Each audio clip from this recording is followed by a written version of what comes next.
Hello students, आज हम बात करेंगे हमारे पॉलिटिकल साइंस के 10th क्लास के 4 चैप्टर की। चैप्टर नेम है जेंडर, रिलीजन एंड कास्ट। सो इस चैप्टर का जो नेम है दैट मीन्स डेफिनेटली जो सोशल जो डिवीजन की हम लोग बात करेंगे, सोशल जो इनइक्वालिटीज हो रही है सोसाइटीज में, ठीक है, तो उनके बारे में बात करेंगे। और जो ये सोशल इनइक्वालिटीज होती हैं, सोशल डिवीजन होता है, वो बेस्ड ऑन 3 कैटेगरीज पे होता है। मोस्टली हम लोग देखें कहीं ना कहीं सोसाइटी में जो बेस है based on like gender wise हो सकता है, वो कास्ट वाइज हो सकता है, वो रेस वाइज हो सकता है, कलर वाइज हो सकता है, वो रिलीजन वाइज भी हो सकता है। तो बेसिक अगर हम लोग फैक्टर देखें तो 3 factor play very important role in social division है ना, इनइक्वालिटी जो है, ठीक है। तो इसमें अगर हम लोग स्टेप बाय स्टेप हम लोग पढ़ेंगे कि ये जो डिवीजन है, जो इनइक्वालिटी आ रही है सोसाइटी में, that is that is healthy for the democracy, और ये क्या अनहेल्थी है डेमोक्रेसी के लिए, ठीक है। तो कहाँ पे इसे डिजर्व भी करता है, सम काइंड्स ऑफ व्यू अगर हम लोग देखें तो दैट डिजायरेबल फॉर दैट कि ये जो हो रहा है इनइक्वालिटीज जो है, ये जो रिलीजन वाइज या फिर जो ग्रुप बन रहे हैं, ऑर्गेनाइजेशन बन रहे हैं, तो क्या फैक्टर है इनका, पॉलिटिकल से क्या रिलेशन है, पॉलिटिक्स में कैसे ये चीजें इन्वॉल्व हैं, इनके बारे में हम लोग स्टडी करेंगे, ठीक है। तो फर्स्ट जो हमारा टॉपिक होगा जनरली कि gender and politics, gender and politics के बारे में हम लोग बात करेंगे फर्स्ट। तो जेंडर की बात करें तो कहीं ना कहीं अगर हम लोग देखेंगे तो हमारी जो सोसाइटी है उसमें पहले से ये चीजें बनी हुई हैं। एक हायरार्किकल डिवीजन है सोसाइटीज में, लाइक ठीक है, जो फैमिलीज में हमारे होता है, फादर होता है, मदर होती है, उसके बाद में जो फादर के जो ब्रदर्स होते हैं, तो एक हायरार्किकल पोजीशन ये ऑर्गेनाइजेशन में भी है, सोसाइटी में भी है, एक पॉलिटिक्स में भी है, ठीक है। तो एक ये है, बट दैट इज नॉट और हमने इस सबको क्या कर लिया कि मान लिया है कि नेचुरल है, स्वाभाविक है, या फिर अनचेंजेबल है, ये मतलब चेंज नहीं हो सकते। बट देखा जाए तो क्योंकि ये हमारा जो मैन का जो माइंडसेट है, सोसाइटी का जो माइंडसेट है, वो हमें बेसिकली चेंज करना पड़ेगा, क्योंकि ये जो है ये नेचुरल फैक्ट नहीं है, इट्स नॉट अ बायोलॉजी कि हमारी बनावट ऐसी है, इस बेसिस पे हम लोग हैं, नहीं, ये हमारे एक स्टेरियोटाइप, हमारे जो माइंडसेट है उसमें हमारी जो सोशल एक्सपेक्टेशन हमारी बन गई है, धारणाएं बन गई हैं कि नहीं, मैन जो है ऐसे काम करते हैं, वुमेन है जो पर्टिकुलर उन्हीं काम के लिए रेस्पॉन्सिबल है, बट आज ऐसा नहीं है। तो जो डिस्क्रिमिनेशन होता है, जो डिसएडवांटेज है, उनके बारे में हम लोग बात करेंगे। तो जनरली हमारी जो सोसाइटी में स्टेरियोटाइप जो बनी हुई है धारणा, that means women do all work inside the home. हम जैसे बॉयज एंड गर्ल्स के ऊपर हम लोग बात करते हैं तो जनरली हमारे माइंड में यही आता है कि जो वुमेन है डू ऑल द वर्क, जो वुमेन है वो काम करेगी जनरली कहाँ पे, inside the home. Inside the home means basic जो रेस्पॉन्सिबिलिटीज रहेंगी वुमेन की, वो इनसाइड द होम रहेंगी। इनसाइड द होम चाहे bringing with the children, take care of children हो गया, या फिर क्लीनिंग हो गया, वॉशिंग हो गया, कुकिंग हो गया, ये टेलरिंग हो गया, ये सब जो काम है ये जनरली हमारे क्या करेंगी, वुमेन। और ऐसे ही अगर हम लोग मैन के बारे में जो हमारी धारणाएं हैं कि man do all work outside the home, मतलब बाहर के जो भी काम होंगे वो सारे कौन करेंगे, मैन करेंगे।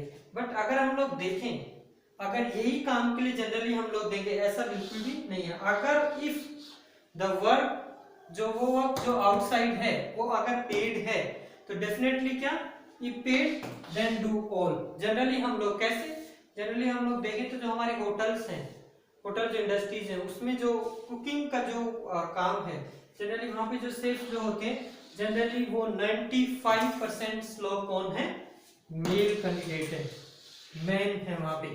तो जनरली अगर पेड वर्क है तो डेफिनेटली आउटसाइड भी मेल सब, और यही सिर्फ मेल के नहीं है, ये वुमेन के लिए भी है। अगर हम लोग अर्बन एरिया में देखें तो डोमेस्टिक जो हेल्पर होते हैं, जो अपर कास्ट के अपर जो सोसाइटीज है, वहाँ पे लोगों के पास टाइम नहीं है वर्क करने के लिए, तो डेफिनेटली वहाँ पे जो वुमेन है वो वहाँ पे जाती है, कुकिंग के लिए जाती हैं, फिर क्लीनिंग के वॉशिंग के लिए जाती हैं, फिर जो घर की जो साफ सफाई होती है उसके लिए जाते हैं। तो डोमेस्टिक जो हेल्प होता है उसके लिए भी वुमेन क्या करती हैं, अर्बन एरिया में जाके वहाँ पे वर्क करती हैं, तो ठीक है।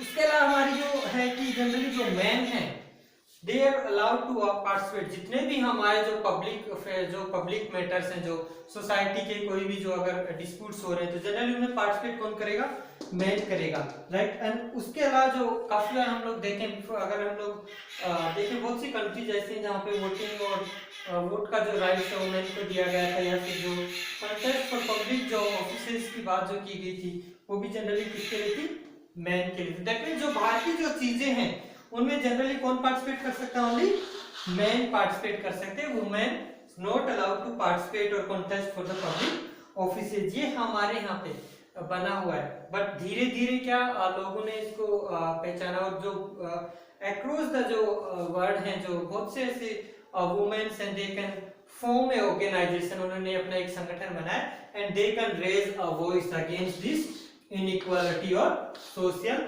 डिवीजन। और धीरे धीरे ये जो सोशल डिवीजन है, दे स्टार्ट है मूवमेंट, और उन्होंने स्टार्ट क्या कर दिया, एक आंदोलन स्टार्ट कर दिया, क्या, फॉर इक्वल राइट।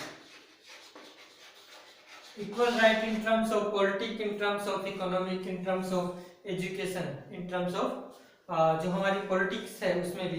तो धीरे धीरे ये जो मूवमेंट जैसे जैसे बढ़ा हुआ, और इसमें जैसे जैसे हम देखेंगे इसी मूवमेंट्स में लोगों को भी ये बिलीव हो गया कि there is similar opportunity for a man and a women, और लोग भी आपस में ये बनने लगे कि मैन एंड वुमेन, काफी जो हमारे जो वेस्टर्न जो कंट्रीज है वहां पे, क्योंकि वहां पे मैन एंड वुमेन आ रहा है इक्वल स्टेटस, और उन्होंने बिलीव कर लिया, ठीक है, माइंडसेट कर लिया कि दे आर बिलीव है ना equal right and equal opportunity in a personal matter और as well as in a family, right, ठीक है। और इसी मूवमेंट्स को हम लोग क्या बोल सकते हैं, फेमिनिस्ट मूवमेंट्स। आपके अगर आए what is feminist movement, that means a man और a woman they believe in a equal rights and opportunity, right, both equal rights and opportunity in a personal as well as in a family. This movement is called as a feminist movement, जिसको नारीवादी आंदोलन बोला गया। इसी movements के तौर पे हमारे क्या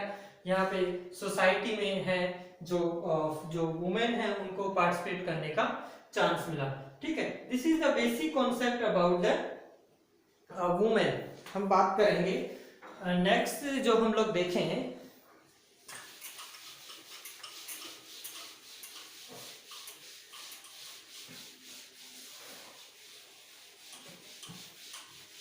इनके अलावे भी अगर हम लोग बात करें तो हमारी सोसाइटी में अभी भी बहुत से ऐसे हैं जहाँ पे women are not participate in equal right. अभी भी हमारा जो माइंड सेट है सोसाइटी का वो कहीं ना कहीं क्या हो रहा है, मेल डोमिनेटेड सोसाइटी है।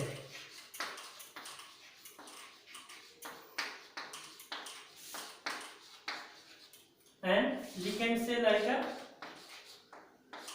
patriarchal society।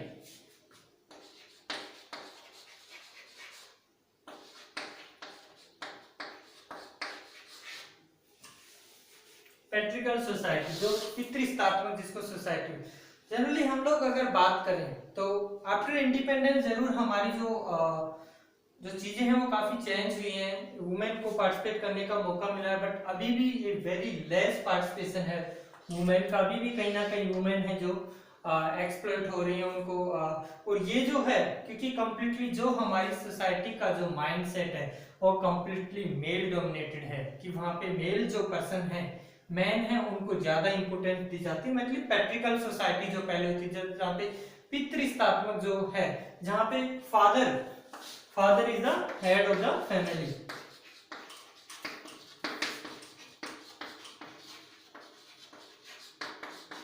Head of family, head of family in the sense, generally head of family means a father can take all the decision of the family. इसमें कहीं भी मदर का रोल नहीं है, आज भी हमारे माइंडसेट है। इसी वजह से हम लोग वुमेन आर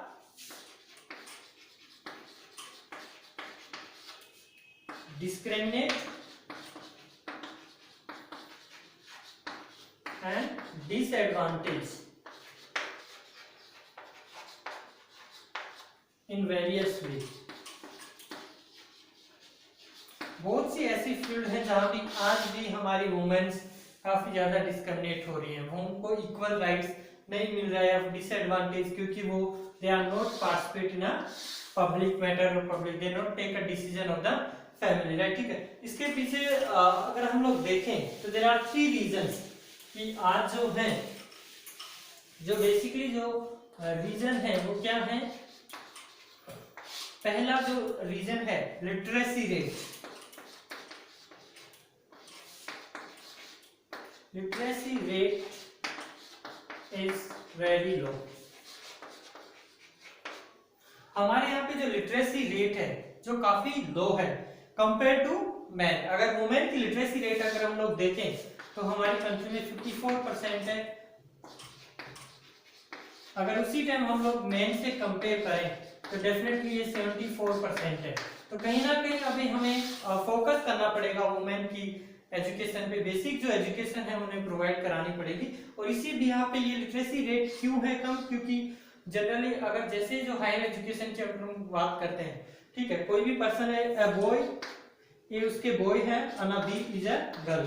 तो जब भी हायर एजुकेशन की बात होती है तो डेफिनेटली जो है हम लोग कहीं ना कहीं हम लोग बॉय की तरफ ज्यादा फेवर करते हैं। पेरेंट्स के पास जो अपना पैसा है वो इन्वेस्ट करना चाहते हैं ज्यादा बॉयज पे। कहीं ना कहीं उनका माइंडसेट है कि गर्ल्स पे हम लोग इन्वेस्ट क्यों करें, राइट, ठीक है। इसी वजह से क्या होता है, हमारे जो सेकंड रीजन है, girls are drop out in school. हम जनरली देखें मोस्ट ऑफ जो गर्ल्स हैं वो 10th बाद में या 12th बाद में या फिर ग्रेजुएशन तक भी नहीं पहुंच पाती हैं और इसी वजह से वो ड्रॉप आउट हो जाती हैं स्कूल से, क्योंकि पेरेंट्स का एक माइंडसेट होता है कि हमें गर्ल्स के मैरिड करना है, we can send to the other family, right, ठीक है। तो ये एक माइंडसेट है। हम लोग फोकस किस पे करते हैं, ओनली बॉयज की एजुकेशन पे। तो ये भी कहीं ना कहीं हमें जो वुमेन के लिए है वो डिसएडवांटेज है, ठीक है। अगर ऐसे हम लोग थर्ड जो बात करें, थर्ड जो पोजीशन की अगर हम लोग बात करें तो पोर्शन ऑफ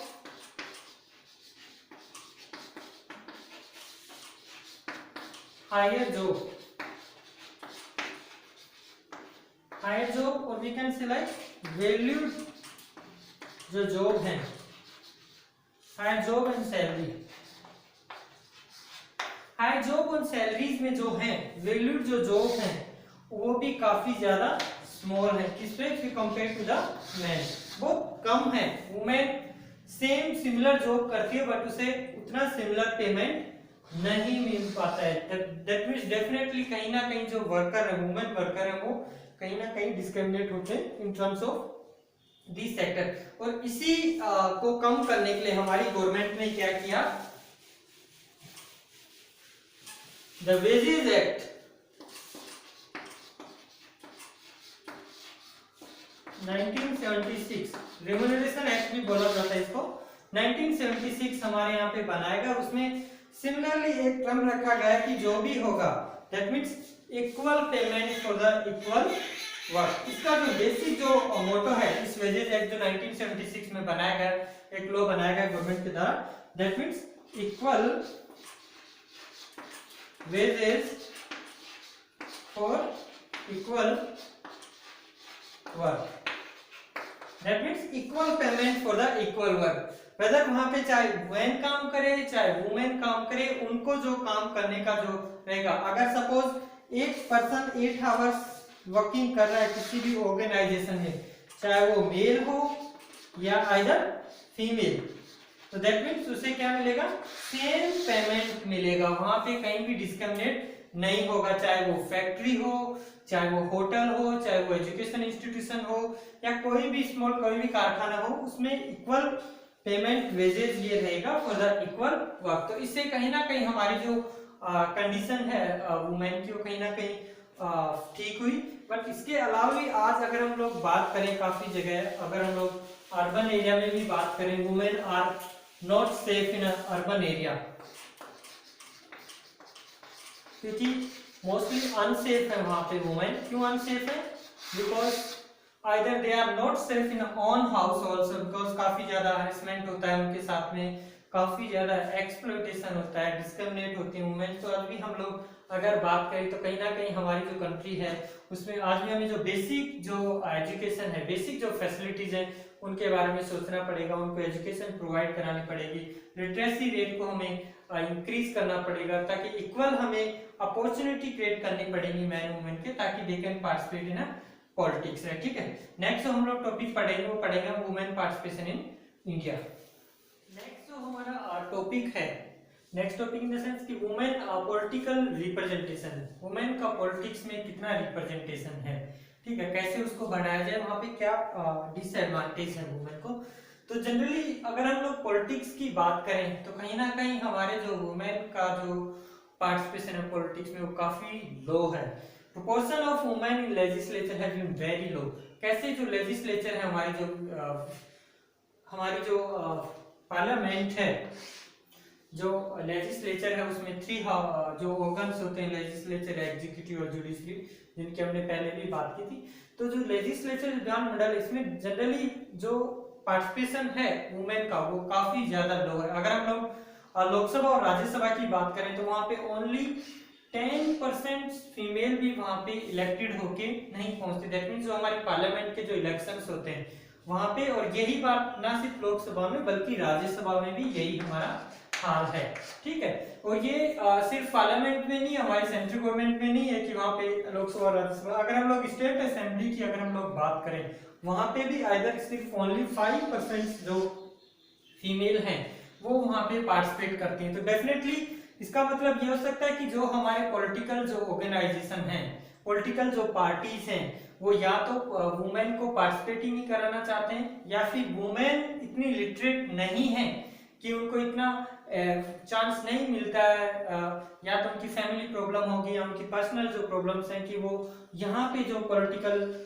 पार्टिसिपेशन है वहां तक नहीं पहुंच पाती, वो अपने आप को कंटेस्ट नहीं करती इलेक्शन में। ठीक है, तो देयर, और यहाँ पे एक फियर फैक्टर भी होता है कि वुमेन के लिए।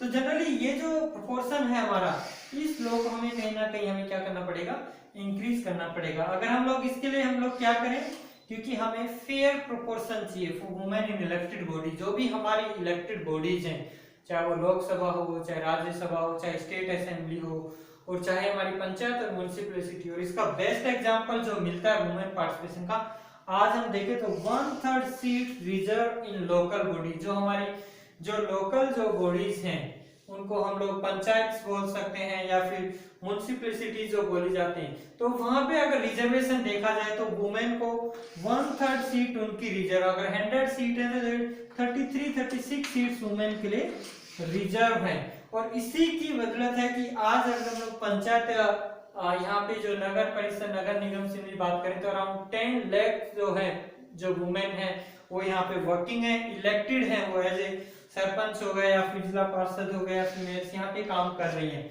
तो ऐसा ही अगर हम लोग ऐसे अगर फेयर प्रोपोर्शन हम लोग देंगे, उनको इक्वलिटी देंगे, हम उनको रिप्रेजेंटेशन का अगर मौका देंगे, तो डेफिनेटली कहीं ना कहीं वुमेन हमारे यहाँ पे कंट्री के जो भी हैं पॉलिटिक्स उसमें पार्टिसिपेट करेगी। और ये हमारी रिक्वायरमेंट भी है, ये नीड भी है कि जो 1/3 जो सीट रिजर्व है जो लोकल बॉडीज में हमने जो दे रखी, वही 1/3 सीट्स हमारे यहाँ पे रिजर्वेशन किसमें दिया जाए, लोकसभा और स्टेट असेंबली में, ताकि वहां पे भी जो हमारे जो, क्योंकि मेजर जो कंट्री के जो डिसीजन लिए जाते हैं बेसिकली या तो वो स्टेट असेंबली में स्टेट्स के लिए लिए जाते हैं, या फिर जो कंट्री के लिए बेसिक है वो लोकसभा जो पार्लियामेंट है हमारी वहां पे ले जाते हैं। तो अगर वहां पे हमारा पार्टिसिपेशन बहुत लो है तो उसको डेफिनेटली हमें वहां पे फोकस करना पड़ेगा, वहां पे रिप्रेजेंटेशन का वहां पे वुमेन को मौका मिलना चाहिए। और ये कैसे मिलेगा, जहां पे वहां पे रिजर्वेशन। और ऐसा ही एक बिल लोकसभा में लाया गया था, बट वो बिल आज तक ऐसा ही रखा हुआ है, वो पास ही नहीं हुआ है। ये 1/3 सीट्स अगर वो बिल पास हो जाए तो जैसे हमारी लोकल बॉडीज में जो 1/3 जो रिजर्वेशन दिया गया है वुमेन को, वैसा ही 1/3 रिजर्वेशन हमारे लोकसभा में। अब हम लोग बात करें अगर लोकसभा की तो 1980 पे हम लोग देखेंगे तो वहां पे ओनली 4% वुमेन का पार्टिसिपेशन था, ठीक है। बट आज अगर हम लोग देखें 17वीं जो हमारी है, 17वीं जो अगर हमारी लोकसभा है उसमें अगर हम देखें तो 78 वुमेन इलेक्टेड हुई है, सॉरी परसेंटेज 78 वुमेन इलेक्टेड है। तो कहीं ना कहीं ये परसेंटेज धीरे धीरे बढ़ रहा है, बट अभी भी हमें और जरूरत है ताकि वुमेन को ज्यादा चांस दिया जाए, वुमेन को प्रमोट किया जाए, मोटिवेट किया जाए उनकी फैमिलीज को मोटिवेट किया जाए, अगर उनमें क्वालिटी है तो डेफिनेटली वो कहीं ना कहीं अपने आप को यहाँ पे कंट्री इलेक्शन में पार्टिसिपेट कर सकेंगे। ठीक है, तो ये हमारे जो है मेंडीज है बेसिक, तो इनके लिए हमें कहीं ना कहीं हमें रिजर्वेशन फैसिलिटीज करनी पड़ेगी यहाँ पे लोकसभा में, तभी हमारी वुमेन का जो पार्टिसिपेशन है वो बढ़ सकता है। ऐसी बात नहीं है, हमारे यहाँ पे कंट्री में हम लोग देखें तो हमारे यहाँ पे पीएम है, पीएम भी महिला होती है और सीएम भी होती है, बट ओनली पीएम सीएम होने के बाद भी अगर हम लोग उनका कैबिनेट जो काउंसिल ऑफ मिनिस्टर अगर हम बात करेंगे उनकी कैबिनेट देखेंगे तो उनमें जनरली ओनली कैबिनेट में 1 और 2 सिर्फ महिलाएं मिलेंगी। तो कहीं ना कहीं अभी भी हमें जरूरत है कि वुमेन का जो पार्टिसिपेशन है कंट्री में बढ़ाया जाए। तो आज हमने स्टेट्स 2 टॉपिक हमने कवर किए हैं। पहला टॉपिक हमने देखा है कि जो सोशल जो डिवीजन होता है वो जेंडर बेस पे कैसा होता है और वुमेन का क्या रोल है इसमें, वुमेन कैसे डिस्क्रिमिनेट होती है। आज भी वहाँ पे देखा जाए तो सेक्सुअल जो डिवीजन है वो कैसे वहाँ पे क्रिएट हो रहा है, और ये सब किस बेसिस पे हो रहा है, कास्ट बेसिस पे, जेंडर बेसिस पे या फिर रिलीजन। तो जेंडर का हमने टॉपिक कंप्लीट किया, उसके अलावा हमने वुमेन का पॉलिटिक्स में क्या रिप्रेजेंटेशन है उसके बारे में भी बात की थी। आपको ये वीडियो अच्छा लगा होगा। नेक्स्ट चैप्टर में हम लोग नेक्स्ट जो टॉपिक होगा हमारा चैप्टर का रिलीजन एंड कम्युनिज्म, उसमें हम बात करेंगे कल। ठीक है, आज के लिए इतना ही, बाय बाय।